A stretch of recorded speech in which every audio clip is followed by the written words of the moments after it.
Buenas tardes, nosotros somos el equipo especializados en el área de química. Nuestro equipo está conformado por Pedro, Yarimil, Carla, Guadalupe, Alejandro, Bárbara y Ariana. Uno de los principales temas que les vamos a hablar es sobre el agua, así como su composición, su estructura molecular, el tipo de enlace, puentes de hidrógeno, propiedades físicas, punto de fusión, capacidad calorífica. De igual manera abarcaremos la referencia de los ácidos y bases. Hablaremos teoremas como de Arrhenius, su clasificación por su conductividad, el tipo de pH y los indicadores del pH, así como la concentración de iones. En este tema se hablará sobre las soluciones y las disoluciones. En este tema abarcaremos el concepto de lo que es soluto y disolvente, así como su concentración en moralidad y porcentual. El último tema del que se va a hablar es sobre la contaminación del agua, como sus principales contaminantes físicos, químicos y biológicos, así como las fuentes generadoras de los antes mencionado, la industria. Abarcarán también de igual forma los temas que es sobre la importancia y las aplicaciones del agua en la vida cotidiana, para que así tengamos un uso más responsable y la prevención para que no se agote tan rápido.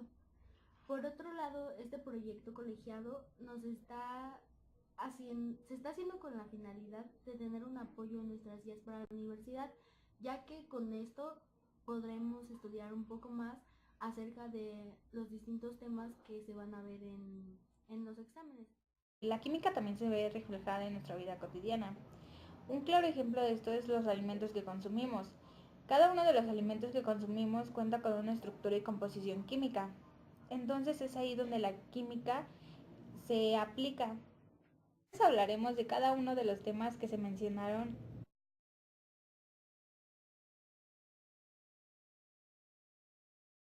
Es una sustancia líquida sin color, olor ni sabor. Se encuentra en la naturaleza, en mares, ríos y lagos. Ocupa las 3/4 partes del planeta. Es un recurso indispensable, puesto que el humano está conformado por 70% de agua.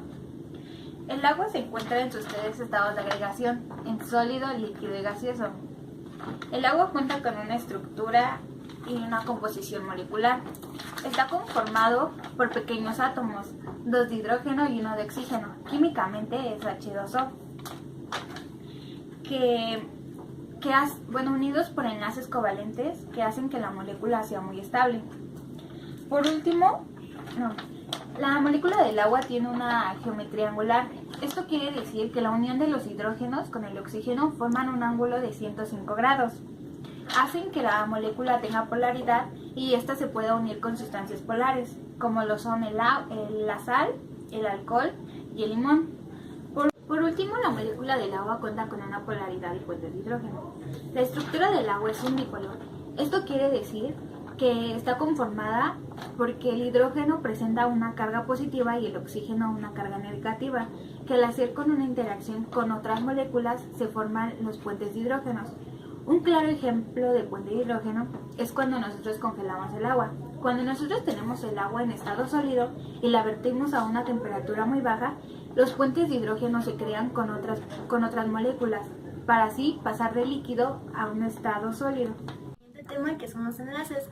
Los enlaces son las fuerzas de atracción que mantienen unidos a los átomos en las moléculas y a los iones en los cristales. Los enlaces se deben a los tipos de sustancia y en gran medida a las propiedades físicas y químicas que estos contienen. Y también sobre cómo las sustancias se ejercen unas sobre otras. Por ejemplo, como las sales se disuelven mejor en agua que el aceite.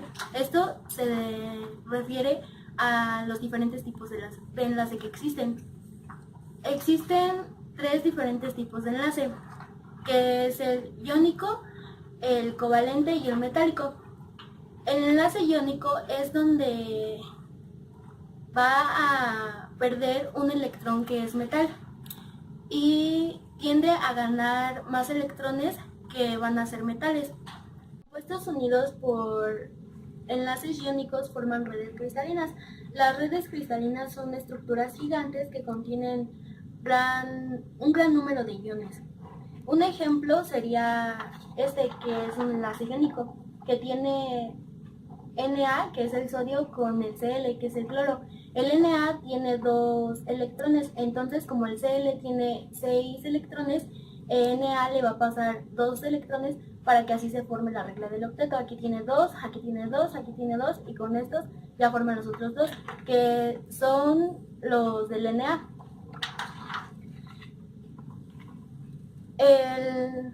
En el enlace covalente se comparten electrones, pero a la hora de que se comparten los electrones, las sustancias van a cambiar y se van a formar los enlaces covalentes dobles. Un enlace covalente es el que en el centro tiene el elemento y a los lados tiene los hidrógenos. Aquí los hidrógenos, cada uno tiene un electrón y el C tiene 4. Entonces lo que vamos a hacer es poner los hidrógenos a las orillas y así para que estos se junten y se forme un enlace covalente.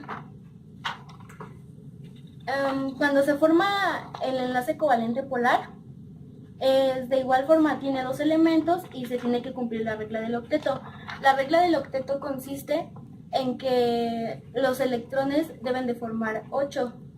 Pues, cuando se comparten varios electrones, se va a formar el enlace covalente múltiple. El enlace covalente múltiple es igual, pero solo que tiene dos elementos que son iguales. Entonces, en el centro va a tener los 6 electrones y a los lados solo va a tener 1. Entonces, aquí de los 6 más 2 van a formar los 8. Y es como se forma un enlace covalente múltiple. En el centro que va a tener 3 electrones o más. Cuando hay 2 elementos, se forma el enlace covalente doble, es decir, que tiene 2 elementos que son iguales, pueden ser diferentes, pero eso sí no tienen que ser metales. De igual forma se forma la regla del octeto. En el enlace covalente se aporta un par de electrones coordinado y este se llama donador y el que recibe se llama aceptor. En los enlaces metálicos se va a formar una nube eléctrica conocida como mar de electrones. Su importancia es grande ya que 3/4 partes de los elementos de la tabla periódica son metales. Los enlaces metálicos pueden ser átomos de plata, átomos de oro, átomos de hierro y todos los metales que se encuentren en la tabla periódica. Puede ser un oro con una plata o un oro con un hierro. Voy a hablar sobre las moléculas neutras. Las moléculas neutras son solubles y ayudan a formar puentes de hidrógeno, como lo son la acetona y el etanol. Las moléculas neutras actúan de diferente manera con el agua, dependiendo de si son moléculas polares o no polares. Las polares interactúan con los extremos parcialmente, los positivos y los negativos.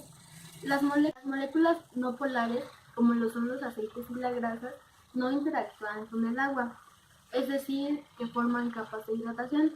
Las moléculas neutras no tienen cargas positivas o negativas y no se atraen por más moléculas de agua, ya que las grasas y los aceites no se disuelven en el agua. Siguiendo con los temas de la exposición, hablaré de 4 científicos que establecieron ciertas teorías acerca de los ácidos y las bases. Como primer lugar tenemos a Arrhenius. Este científico estudió la disolución de ciertos compuestos inorgánicos producidos gracias a su disolución en agua.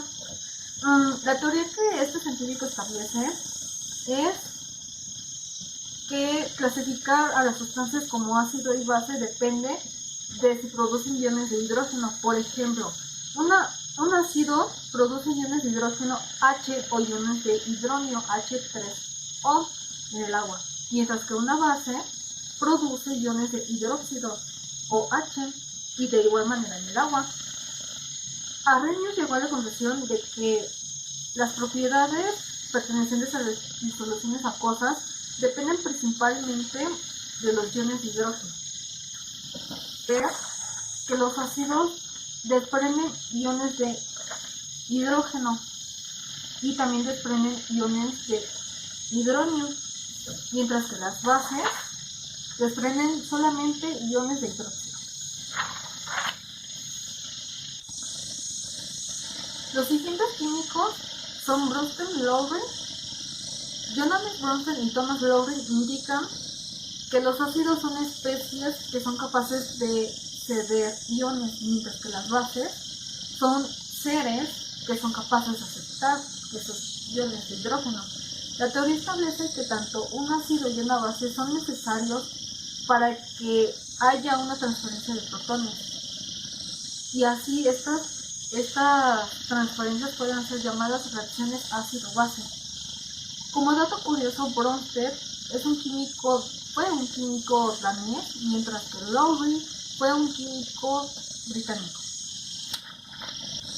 Por último, el último químico que nos queda es Clifford Newton Lewis, mejor conocido como Lewis. Fue el inventor estadounidense de la teoría de láseres covalentes. Esta teoría, que es presentada por él, son la contraparte de las teorías que vimos anteriormente, ya que para Lewis un ácido se consideraba siempre y cuando éste acepte pares de electrones y la base sea donador de ciertos pares de electrones. Aquí se puede ver mejor lo que establece la teoría de Lewis. Como un claro ejemplo de esta teoría serían los electrolitos, que son exactamente esto, solamente que con dicho nombre. Aquellas que ceden sus electrones son considerados nucleófilos. Este tema es la ionización del agua. La molécula del agua está constituida por dos átomos de hidrógeno por uno de oxígeno, H2O, dos átomos de hidrógeno y uno de oxígeno. Sin embargo, el agua no está compuesta de esta molécula, ya que no nada más está compuesta de esta molécula, ya que algunas veces algunas moléculas, como así se muestra, tienden a ionizarse. ¿Qué es la ionización? Un átomo de hidrógeno se separa de la molécula del agua, teniendo como producto un protón de hidrógeno positivo, con carga positiva, y un hidróxido con carga negativa. Y así se muestra aquí la ecuación, la fórmula balanceada. Y esto es suficiente, no es muy común que se dé esta ionización, pero es lo suficiente para que el agua esté ligeramente ionizada y se pueda caracterizar como una constancia de equilibrio. Esta constante se puede averiguar multiplicando la concentración del producto de la reacción en equilibrio y dividiendo por el producto de los reactivos. Aquí está la constante de equilibrio multiplicado por se puede sacar multiplicando la reacción en equilibrio y dividiendo entre el producto de los reactivos. Despejando la fórmula nos quedaría así. Sustituyendo los valores en la fórmula, tenemos que el agua queda en la parte del dividendo y el protón de hidrógeno más el hidróxido queda en la parte del divisor. Se sabe que la constante de equilibrio equivale a 1.8 por 10 a la menos 16 moles y el H2O a 55.5 moles, por lo que al realizar la sustitución tenemos que el protón de hidrógeno por el hidróxido va a ser 55.5 moles por 1.8 por 10 a la menos 16 moles y el resultado siempre va a ser 1 por 10 a la menos 14 moles al cuadrado. Esa va a ser la constante del agua y este número se le conoce como el producto iónico del agua. Una vez quedada entendida la parte de la pérdida de ion de hidrógeno y la aceptación del ion de hidrógeno por parte de la base y por parte del ácido, vamos a tener que tenemos una molécula de agua, H2O, y le vamos a agregar ácido clorhídrico, HCl. Aquí el ácido clorhídrico funge como el ácido y el H2O funge como base. Si recuerdan, habíamos dicho que el ácido va a perder el ion de hidrógeno menos H. Y el H2O, o sea, la base va a aceptar ese ion de hidrógeno, H más. Por lo tanto, va a quedar aquí como H3, ya que H2 más un H va a quedar como H3O. Y el otro va HCl, como perdió esta H, va a quedar como Cl. Ahora, si tenemos lo contrario, una base, el agua aquí, por ejemplo, ahora va a fungir como ácido y el amoníaco va a fungir como base. Quedaría así nuestro resultado. HO2 quedamos que iba a ser en esta ocasión el ácido y NH3 la base. Entonces aquí el HO2 va a perder, ahora va a ser quien pierda un ion de hidrógeno y H3 va a ser quien lo gane. Por lo tanto va a quedar NH4, porque es 3 más 1, ya son 4, y OH negativo, porque perdió 1. Ahora, ¿qué pasa? Ya, bueno, si pueden observar aquí, el agua funge como ácido y como base. Puede fungir como ácido y como base dependiendo de del compuesto que se le agrega. Ahora, ¿qué pasaría si se tienen dos moléculas de agua? Bueno, lo que pasaría es que H2O más H2O nos va a dar H3O, ya que ya sea este o este, cualquiera de los dos puede fungir como ácido y cualquiera de los dos puede fungir como base. Vamos a agarrar que este es el ácido. Este va a ser el ácido que va a perder un ion de hidrógeno y esta va a ser la base que va a ganar ese ion de hidrógeno. Por lo tanto nos quedaría el recíproco H3O, porque suma 1, y HO menos. A continuación yo les voy a hablar acerca del tema del pH. El pH es una unidad de medida representada mediante una escala que va de 1 a 14, en donde 7 es neutro. El pH indica la concentración de iones de hidrógeno presentes en determinadas soluciones. Sus siglas derivan del potencial de hidrones o potencial de hidrógeno. Las bases presentan un sabor amargo, reaccionan con metales formando hidróxidos y tienen una sensación jabonosa o resbalosa al tacto.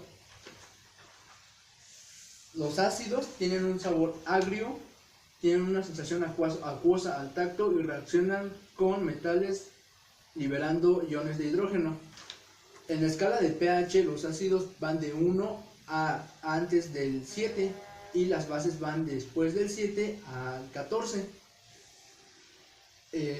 Los científicos Lowry y Bronsted en 1923, en investigaciones independientes, llegaron a una conclusión muy similar, en la que los ácidos son sustancias que ceden iones de hidrógeno y las bases son sustancias capaces de aceptar esos iones de hidrógeno. Por lo tanto, un ácido no puede existir, no puede haber un ácido en un medio si no hay una base en ese mismo medio. 3.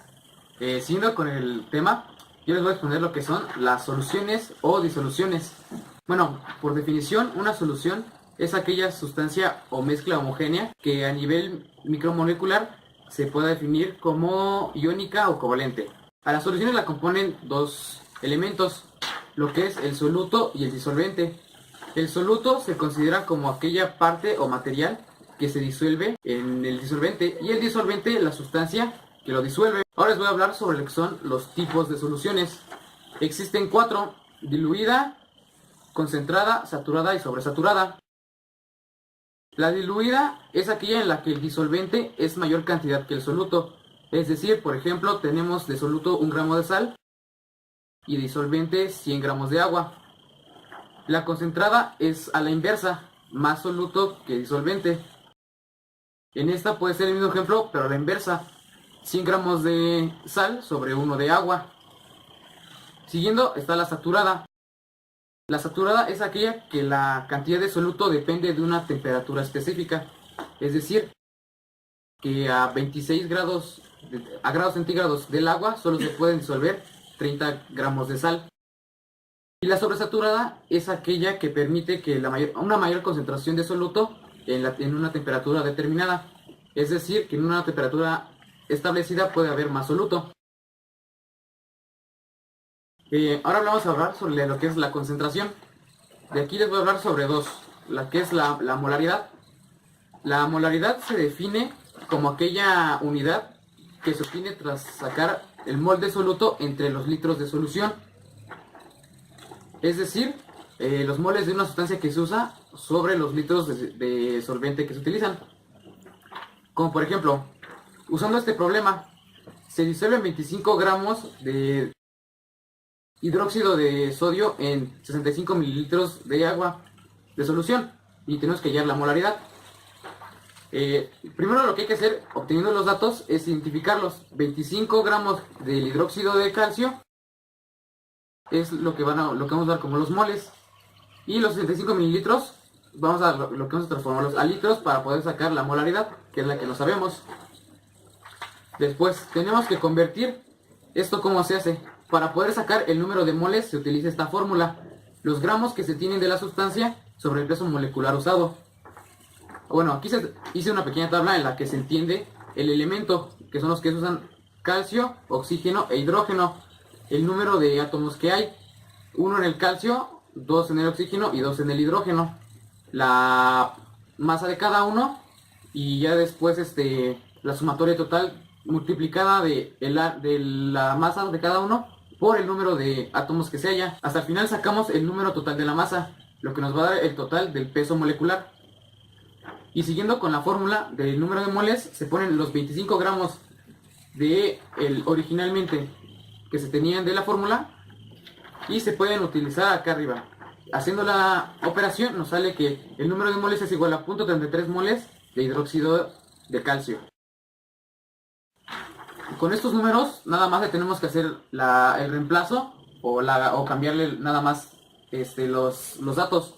Y ya cambiamos arriba. Como la fórmula dice que arriba van los moles, se pone 0.33 moles, que fue lo que se obtuvo anteriormente, por los litros. Y como eran 65 mililitros, se tiene que transformar nada más a litros.